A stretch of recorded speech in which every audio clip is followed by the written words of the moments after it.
Hello students, good morning to all of you. Exercise 7.1 में question number 3 देखिएगा। AD and BC are equal perpendiculars to a line segment A B. Full stop है। यहां तक इस line को ठीक से देखें। AD and BC are equal perpendiculars. AD and BC are equal perpendiculars on line segment A B. ये A B कोई लाइन सेगमेंट है, इस पर परपेंडिकुलर हैं एडी और बीसी, और दोनों इक्वल भी हैं। ठीक है। See this figure 7.18 show that C D bisects A B. आपको यह प्रूव करना है कि जो सी डी आने वाली है वो इस ए बी को दो इक्वल पार्ट्स में डिवाइड कर देगी, यानी ये पार्ट और ये पार्ट इक्वल हो जाएंगे। ये आपको प्रूव करना है। जो सी डी लाइन है वो ए बी को बाइसेक्ट करेगी, यानी ए बी के दो इक्वल पार्ट्स बना देगी सी डी। ये आपको प्रूव करना है। तो देखो, आप ये जानते हो कि ये कॉन्ग्रुएंस वाला चैप्टर चल रहा है, तो इसमें आपको 3 एलिमेंट्स इक्वल दिखाई देने चाहिए ट्राइंगल्स में।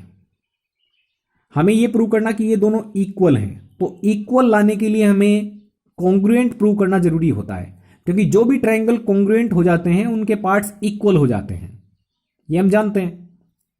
तो यदि आपको ट्राइंगल नजर आ रहे हैं और अलग अलग ट्राइंगल की अलग अलग बातें आपको इक्वल प्रूव करनी हो, तो उसके लिए दोनों ट्राइंगल्स को कॉन्ग्रुएंट प्रूव कर दो।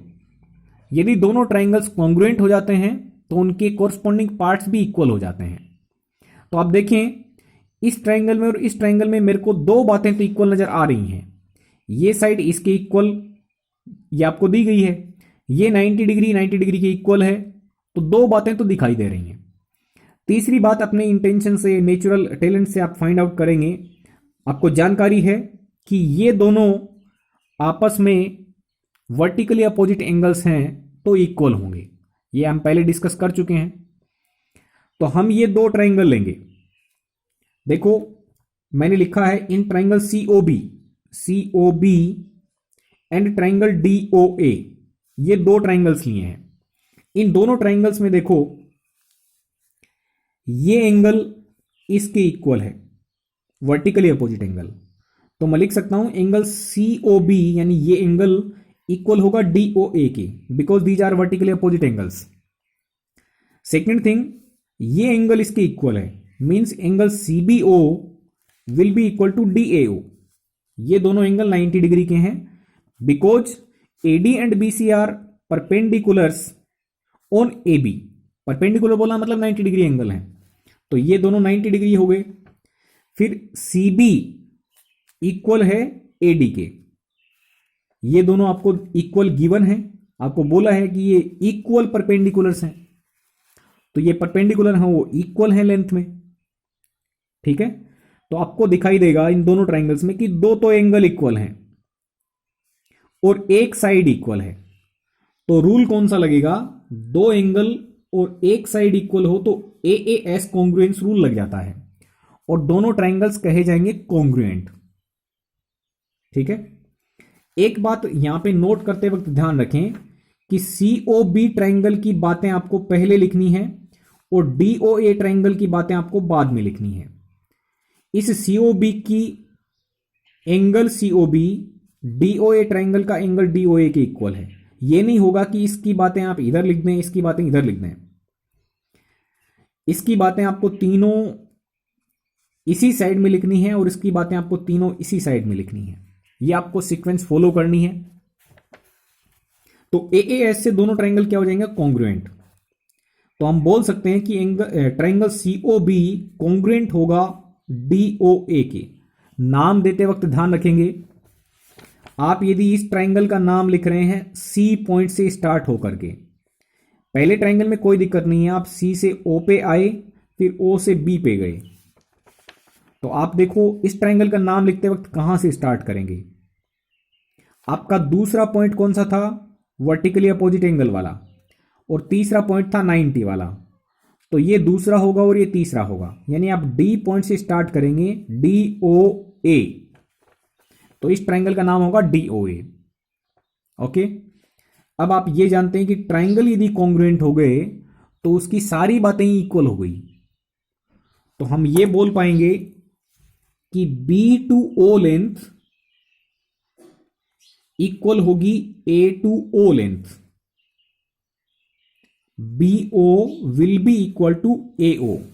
अब क्या मतलब है इसका, देखो B O will be equal to A O होने का मतलब है कि ये पार्ट इसके इक्वल है, और यदि ये पार्ट इसके इक्वल हो गया, इसका मतलब है कि सी डी जो है वो ए बी को दो इक्वल पार्ट्स में डिवाइड कर रही है। तो इसका कंक्लूजन क्या लिख सकते हैं आप, C D bisects A B, यही आपको प्रूव करना था। ये जो मैंने लिखा है सीपीसीटी, ये क्या चीज है, ये है कि ये दोनों कॉन्ग्रुएंट ट्राइंगल्स के कोरस्पॉन्डिंग पार्ट्स हैं।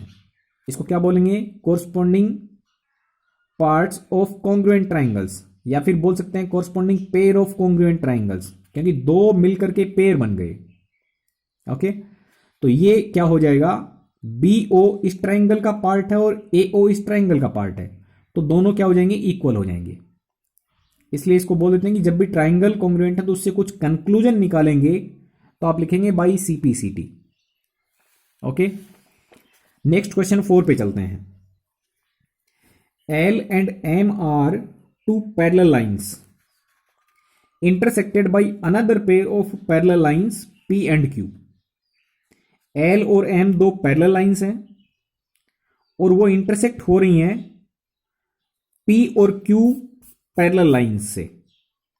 Show that triangle ABC is congruent to triangle CDA। ये आपको इसमें प्रूव करना है। देखिएगा, L और M दो पैरेलल लाइंस हैं और वो इंटरसेक्ट की जा रही हैं दो पैरेलल लाइंस P और Q से, और A को C से ज्वाइन कर दिया गया है। आपको ये प्रूव करना है, prove that triangle ABC is congruent to triangle CDA।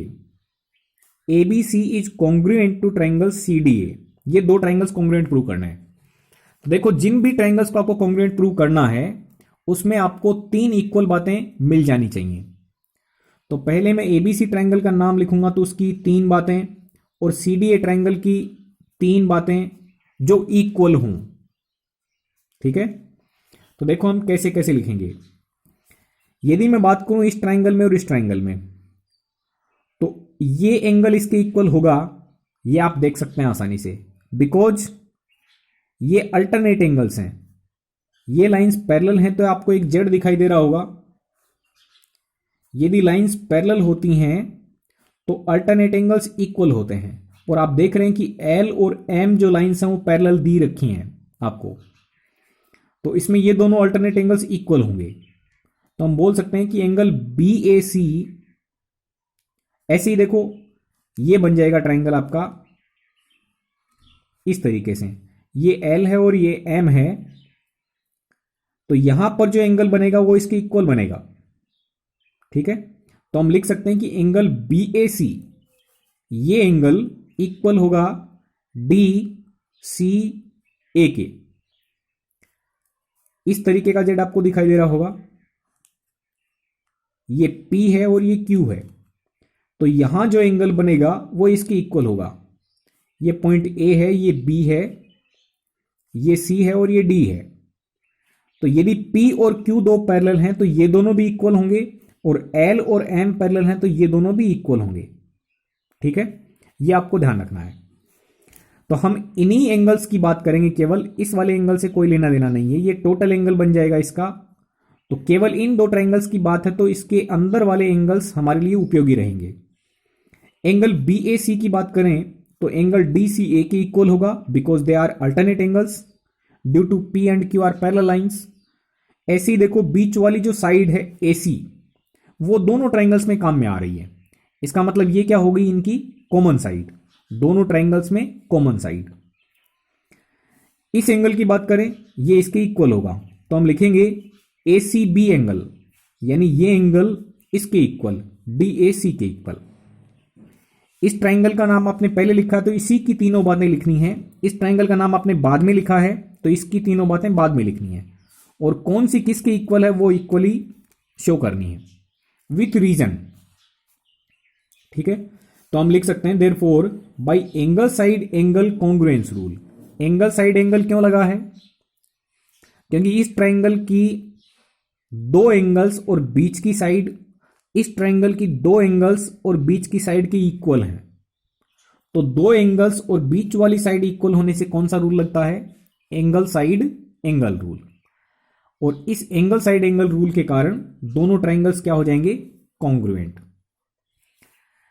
जब इस ट्राइंगल का नाम लिखा जाएगा तो इसको नाम आप ABC लिख सकते हैं, और ABC लिखने के बाद में इस ट्राइंगल का नाम लिखोगे तो थोड़ा सोचना पड़ेगा। आप A से B पे गए हो, फिर B से C पे गए हो, तो आपको डबल आर्क वाले एंगल से स्टार्ट करना है। डबल आर्क वाला एंगल कौन सा? C। फिर C से आप D पे जाओगे क्योंकि A से B पे आए थे, फिर B से C यानी सिंगल आर्क वाले पे गए थे, तो C से D जाकर के D से आप A तक जाएंगे। ओके स्टूडेंट्स, क्वेश्चन नंबर 5 देखते हैं। Line L is the bisector of an angle A। जो L लाइन है वो पूरे एंगल A का बाइसेक्टर है। तो बाइसेक्टर होने का मतलब एंगल के दो इक्वल पार्ट्स बना दिए, यानी ये पार्ट इस पार्ट के इक्वल होगा, ये एंगल इतना इसके इक्वल होगा। ये हो गया line L bisects angle A का मतलब। And B is any point on line L। इस L लाइन पर B कोई पॉइंट है। BP and BQ are perpendiculars from B to the arms of angle A। Angle A की जो arms हैं, ये आर्म्स हो गई। कोई भी एंगल होता है तो उसकी आर्म्स क्या होती हैं? ये और ये आर्म्स हैं। तो एंगल A की आर्म्स पर BP और BQ दो परपेंडिकुलर्स डाले गए हैं। परपेंडिकुलर डाले गए इसका मतलब एंगल कितना बना? 90। ये भी क्या बना? 90, क्योंकि दोनों परपेंडिकुलर डाले गए इसकी आर्म्स पर। आपसे पूछा है show that triangle APB is congruent to triangle AQB, यानी ये ट्राइंगल इस ट्राइंगल के कॉन्ग्रुएंट आपको प्रूव करना है। तो जिन दो ट्राइंगल्स को आपको कॉन्ग्रुएंट प्रूव करना है उसकी तीन बातें इक्वल नजर आ जानी चाहिए। तो देखो, दो बातें तो आपको दिख रही होंगी, ये एंगल इसके इक्वल है, ये 90 इसके इक्वल है। तीसरी बात आपको नजर नहीं आ रही तो आप ध्यान से देखें, ये जो AB साइड है वो दोनों ट्राइंगल्स में कॉमन है, क्योंकि इसके बिना दोनों ट्राइंगल्स नहीं बन सकते हैं, ये दोनों में कॉमन है। तो जिनको आपको कॉन्ग्रुएंट प्रूव करना है वो दो ट्राइंगल लेंगे आप। In triangle APB and triangle AQB, this angle BAP is equal to BAQ because AB is the bisector of angle A। फिर बात करें इस 90 डिग्री एंगल की तो आप लिखेंगे BPA angle is equal to BQA angle, that is 90 degree. ये 90 क्यों है? Because BP and BQ are perpendiculars on the arms of angle A। Okay, third जो है वो है AB साइड दोनों ट्राइंगल्स में कॉमन है। तो तीन बातें इक्वल होने से आपका कॉन्ग्रुएंस वाला रूल लग जाएगा, और कॉन्ग्रुएंस का रूल लगेगा AAS, क्योंकि दो एंगल इक्वल हैं और बीच की साइड इक्वल नहीं है। दो एंगल इक्वल और एक साइड इक्वल, तो angle angle side congruence rule लग जाएगा और दोनों ट्राइंगल कॉन्ग्रुएंट हो जाएंगे। ठीक है, सेकंड बात आपको क्या प्रूव करनी है? Prove that BP is equal to BQ। तो देखो, BP पार्ट और BQ पार्ट दोनों इक्वल प्रूव करने के लिए हमने देखा है कि दोनों ट्राइंगल कॉन्ग्रुएंट हैं। तो जब ट्राइंगल कॉन्ग्रुएंट हैं तो उनके कोरस्पॉन्डिंग पार्ट्स होंगे वो इक्वल होंगे ही। तो हम बात करें, यदि दो ट्राइंगल ये कॉन्ग्रुएंट प्रूव कर चुके हैं तो B से लेके P तक की लेंथ होगी वो B से लेके Q तक की लेंथ की इक्वल होगी, क्योंकि ट्राइंगल कॉन्ग्रुएंट होने का मतलब क्या होता है? उसकी सारी बातें इक्वल होंगी, सारे एंगल्स इक्वल होंगे, सारी साइड्स इक्वल होंगी। तो BP side B Q side के इक्वल हो जाएगी। What is the reason?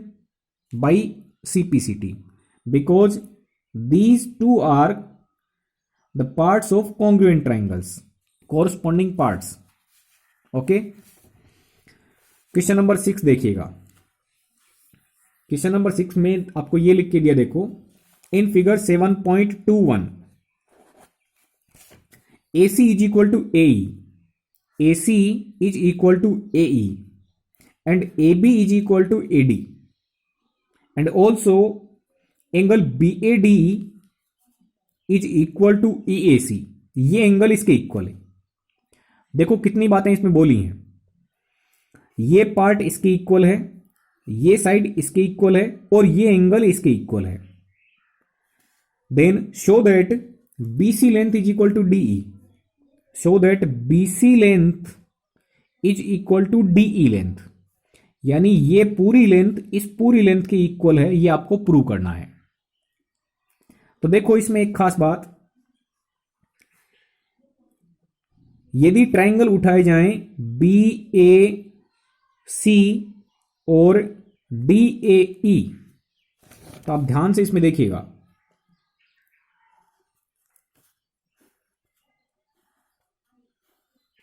ये पॉइंट है B, ये A है और ये C है। B से A तक एक डैश लगा हुआ है और A से C तक डबल डैश है। और यदि मैं बात करूं DAE की, तो देखिएगा ये D है, ये A है और ये E है। तो D से लेके A तक A डैश लगा हुआ, एक डैश लगा हुआ है और A से E तक डबल डैश है। अब यदि दोनों एंगल्स इक्वल दिए गए हैं और उनमें मैं बीच वाला पार्ट मिला देता हूं, तो देखो ये पार्ट दोनों एंगल्स में मिला दिया जाए तो पूरा एंगल इक्वल हो जाएगा। सपोज ये एंगल आपका 50 डिग्री है, ये भी 50 है और बीच वाला पार्ट मान लो 20 है, तो BAC एंगल कितना हो जाएगा टोटल? ये हो जाएगा 70।